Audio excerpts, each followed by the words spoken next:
Hello dear students, welcome to my channel. तो previous video में मैंने pair of linear equations in two variables that is chapter 3 of NCERT book maths class 10 के exercise 3.2 के question number 3 का first question आप लोगों को समझाया था। ठीक है, तो क्वेश्चन नंबर 3 में टोटल 5 क्वेश्चंस हैं, जिसमें से एक क्वेश्चन मैंने आपको प्रीवियस वीडियो में बता रखा है। तो चलिए हम लोग इस वीडियो में क्वेश्चन नंबर 3 के सेकंड क्वेश्चन को सॉल्व करते हैं।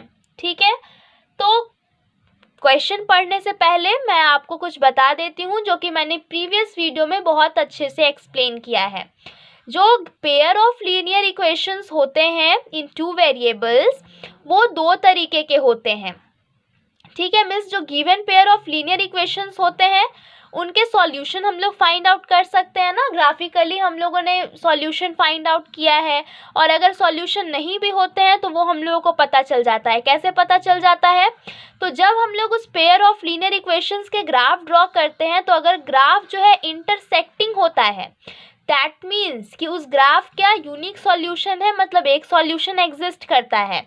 अगर वो ग्राफ आपका पैरेलल हो जाता है, पेयर ऑफ लीनियर इक्वेशन मतलब दो लीनियर इक्वेशन, तो दो लीनियर इक्वेशन के ग्राफ जब आपस में पैरेलल हो जाते हैं तो हम लोग कहते हैं कि उनका सॉल्यूशन नहीं होता है, कोई सॉल्यूशन उनका एग्जिस्ट नहीं करता है।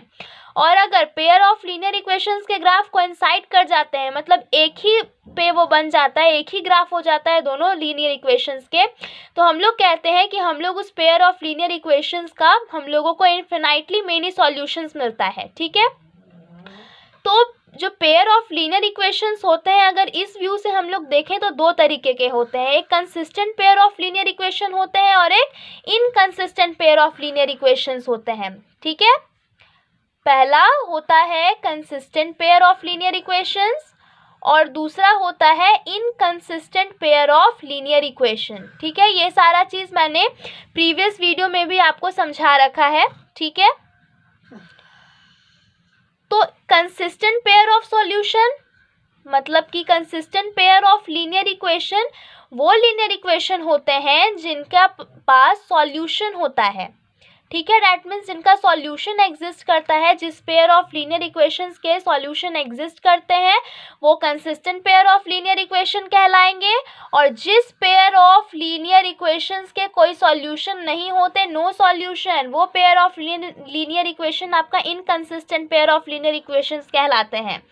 मतलब अगर ग्राफ इंटरसेक्टिंग हो या कोइंसिडेंट हो तो आपका सॉल्यूशन एग्जिस्ट करेगा, तो वो pair of linear equation consistent pair of linear equation कहलाएगा। ठीक है, और अगर आपका नो सॉल्यूशन होता है, given pair of linear equation के कोई सॉल्यूशन एग्जिस्ट नहीं करेंगे, तो वो inconsistent pair of linear equation कहलाएंगे। ओके, तो इसी क्वेश्चन में थर्ड क्वेश्चन में हम लोगों को यही करना था। क्वेश्चन देख लीजिए आप लोग। On comparing the ratios a1/a2, b1/b2 and c1/c2 find out whether the following pair of linear equations are consistent और इनकंसिस्टेंट। हम लोगों को रेशियोज को कंपेयर करके बताना है। तो रेशियोज को कंपेयर करना मैंने आपको पहले भी सिखा रखा है। ठीक है, अगर a1/a2 is not equal to b1/b2 होता है, तो उस केस में हम लोगों को यूनिक सॉल्यूशन मिलता है, मतलब इंटरसेक्टिंग होता है ग्राफ, दैट मीन्स वो consistent pair of linear equation होगा। ठीक है, अगर a1/a2 इक्वल होते हैं b1/b2 के बट नॉट इक्वल होते हैं c1/c2 के, ठीक है, तो वो पेयर ऑफ लीनियर इक्वेशन जो है उसका कोई भी सॉल्यूशन एग्जिस्ट नहीं करता है। दैट मीन्स उसके ग्राफ कैसे होंगे? पैरेलल होंगे।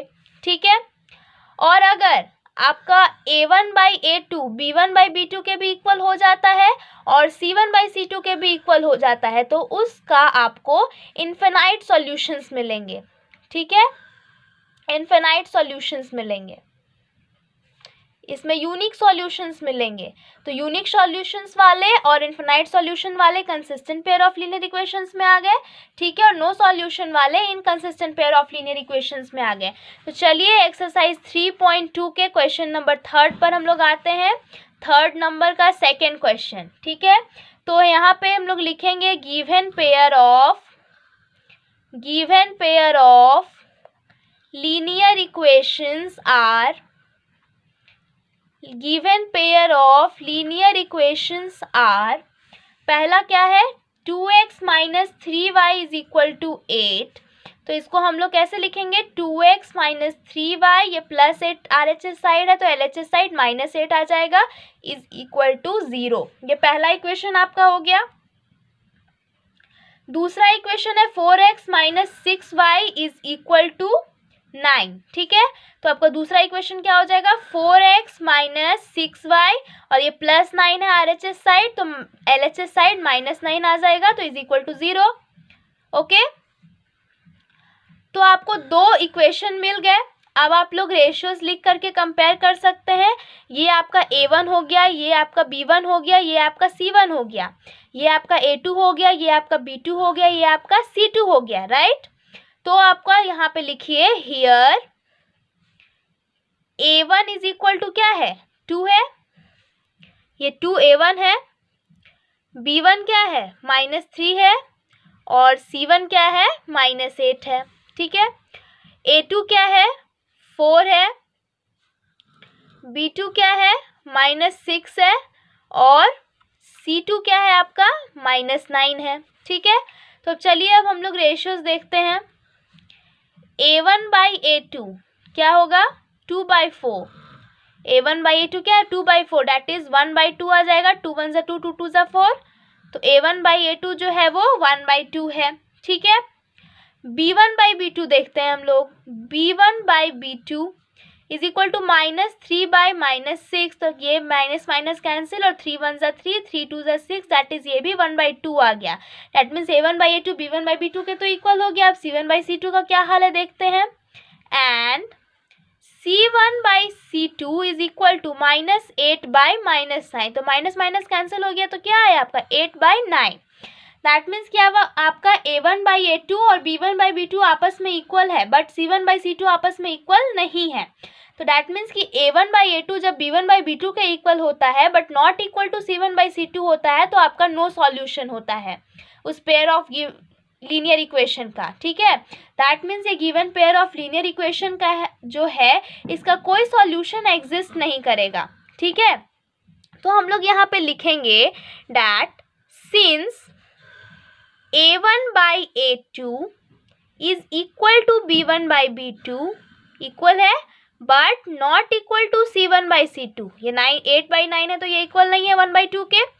तो ऐसे केस में क्या होता है कोई सॉल्यूशन हम लोगों को नहीं मिलता, और कोई सॉल्यूशन नहीं मिलेगा तो क्या होगा inconsistent pair of linear equation, ठीक है। तो यहाँ पे लिखेंगे hence the given pair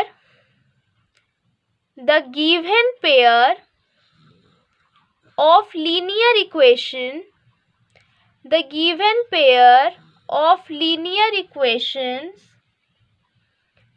are inconsistent,